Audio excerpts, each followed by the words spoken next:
Hey guys, thank you for being patient with these shelf-by-shelf videos. I know that there's been other content that I've been releasing lately, so when one of those comes out, the shelf-by-shelf has to be delayed a little bit, and there's still a lot more shelves to cover. But don't worry, I mean, we're going to be in isolation for a while at this rate, so at least you're getting daily content until probably the end of isolation at this rate. So, like I say, you got plenty to look forward to.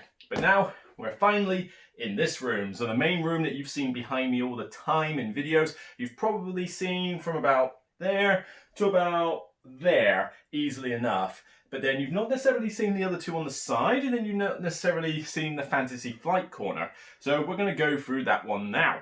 So first up, shelf number, what are we on now? 4, 8, 12, 16, 17.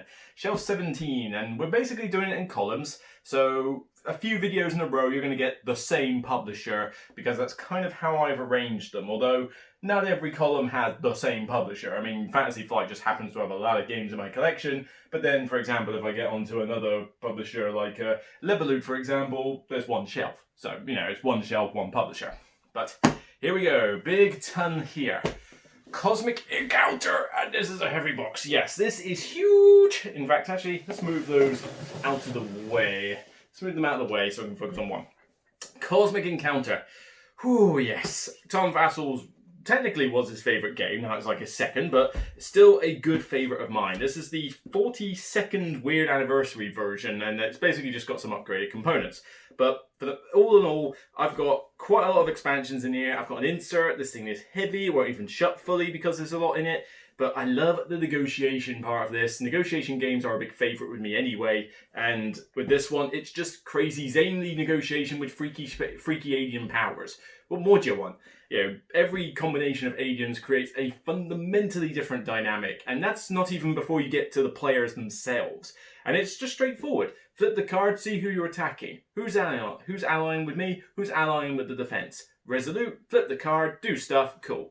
If anything, the complication comes from some of the card interactions and maybe some of the alien powers. But other than that, the game is pretty straightforward. It just hurts it that you kind of want to play this with 5 or 6 players all the time. Like, you don't really want 7 or 8, that's too many, and 3 and 4 is not enough. But that 5 to 6 player count, which to be fair is a horrific player count in any game, is still a great one for this. Love, Cosmic Encounter, god that is heavy. Okay, moving on to Mission Red Planet. Mission Red Planet 2nd Edition. I've talked about this recently. I think I put it in my top 10 essential games list. And I think that if you want a role selection game, you can't really beat Mission Red Planet, because not only do you get the role selection aspect, but you also get, you know, the really cool, oh yeah, somebody did ask me to look at the back of the boxes a bit more often, but you essentially have the area control on Mars as well as the role selection with the cards. Stupidly simple rules, works at pretty much all the player counts really, although maybe not so much 2. But 3 it works fine, 4 fine, 5 and 6, again those horrific player counts, this one caters really nicely. You know, not heavy, but lots of cool plastic miniatures inside, you know, very colourful, very easy graphic design. It's just a solid game all round, and it's been ages since it got, like, from 1st edition to 2nd edition, and we were all just like, yes, as soon as it was coming out. But honestly, give this one a play. Okay, now we're moving on to something a little bit on the bigger side. Arkham Horror 3rd edition. Now, I still have the 2nd edition in the big box up there. I have not played it in probably 4 years. It's not that I don't enjoy it, but it's a big game to set up. I mean, it is huge. It's got a ton of rules I wouldn't be able to remember, a ton of tokens, expansions. I just can't bring myself to sell it, and because I don't have the original game boxes anymore, I can't really sell it. So no one's going to buy it in that condition.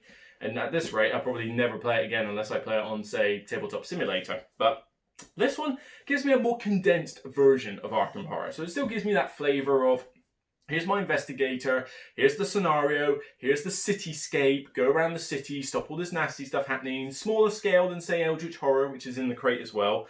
And this one just keeps it a bit more simplified, although my only beef with this is that it's not quite simplified enough.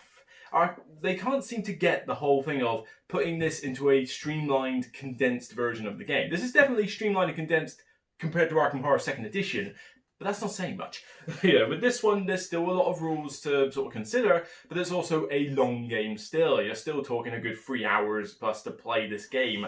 I wish that they could get this kind of experience down to 90 minutes, outside of the Arkham Horror LCG, and really hone this one down. But like I say, still enjoy this one. Not every scenario is great, but there are some scenarios that are brilliant. Branching paths, always nice. And, it's ripe for further expansion. I think we've got more in the works. So this is definitely the Arkham Horror outside of the LCG that I tend to want to play.